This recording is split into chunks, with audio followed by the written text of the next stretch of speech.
At the African Cup of Nations, the Congolese football team covered their mouths and held two fingers to their temple like a gun in protest of the violence within their country and the world's lack of interest.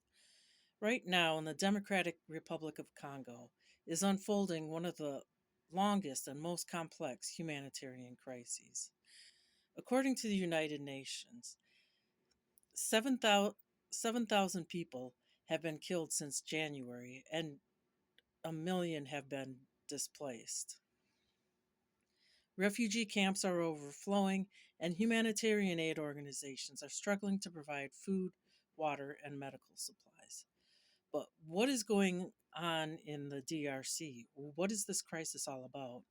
To answer that, we need to go back to the Rwandan genocide in 1994, when Hutu extremists killed over 800,000 people in 100 days, most of them Tutsis.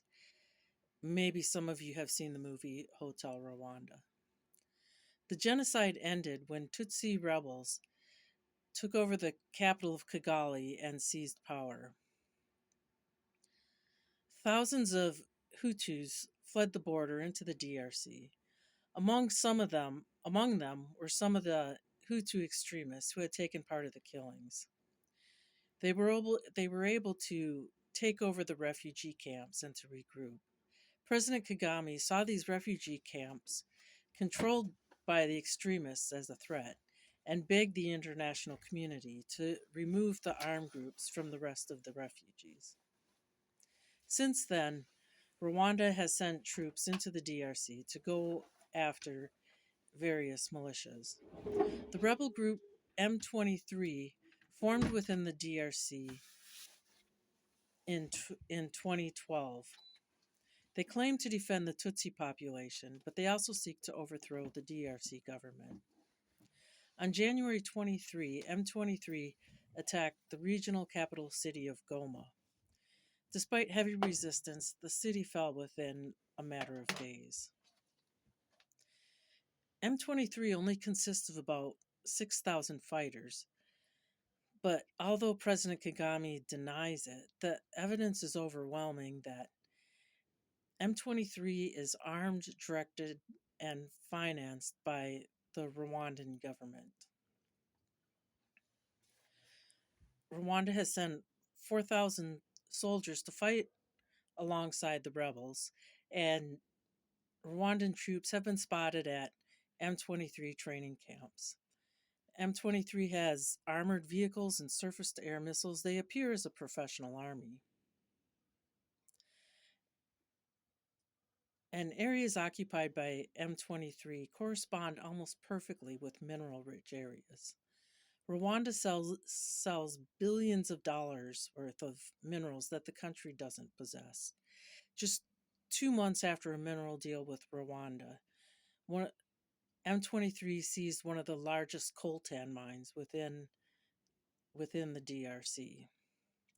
Taking advantage of the chaos, ADF has become active in the DRC.